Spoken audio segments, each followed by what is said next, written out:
Okay, so I had a really great time watching the Wheel of Time season 3, and truth be told, there has been some major improvements over the course of the show, particularly in this season, that I can't, in all fairness, complain much. A good number of the changes that have occurred, even things that didn't pan out as I had hoped, can be explained well enough, especially considering the difficulties they had with some of the cast and COVID. So I have to applaud how rapidly they've course corrected so far. However, I cannot turn a blind eye to some of the rather heretical changes that they made, especially to characters we already have an established idea and picture of.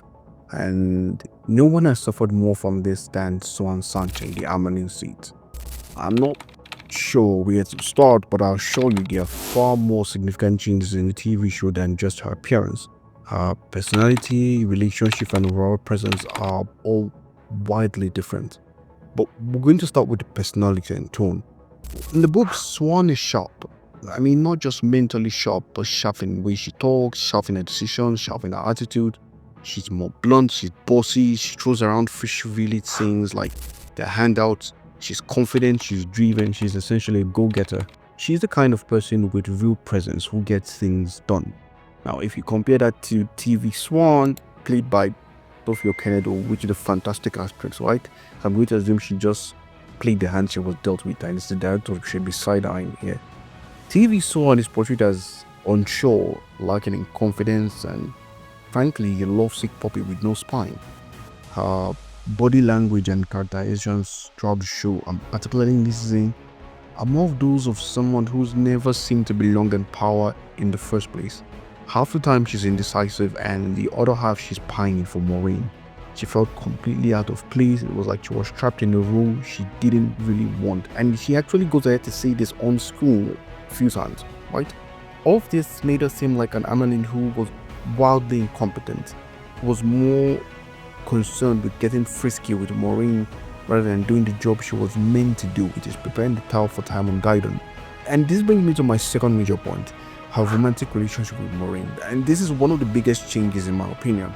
In the book, one and Maureen are incredibly close, right? They're sworn to secrecy, they share each other's weight of the world. They're childhood friends from their time as novices, and they even make a secret pact to find and protect the dragon reborn. So their relationship is deep. And yeah, it's loyal to the core, but it's not romantic. The show, for some reason, takes a different path. It turns their bond into a romantic and intimate relationship, and again, it makes someone in love with Maureen to the point where she acts a lot like a moody teenager. Now, for non-book readers, let me give you context. As novice and accepted both, it was Siuan who always took the lead between her and Maureen. In fact, this started with Maureen at first until she decided that Siuan had been born to lead. Siuan is a character who, even after being stealed, tortured, and barely escaping from the tower, she never gave up.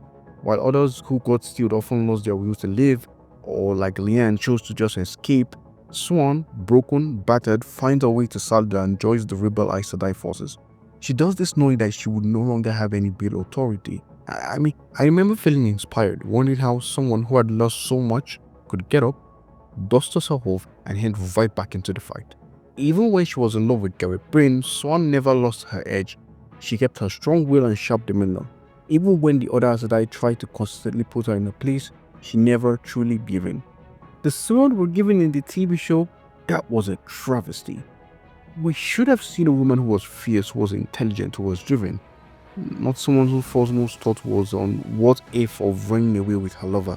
I mean, even Egwene isn't that dim-witted. Well, that being said, maybe it was a good move to take her off the table like they did and kill her off. We wasted a good actress, yes, but the wheel waves as the wheel wheels.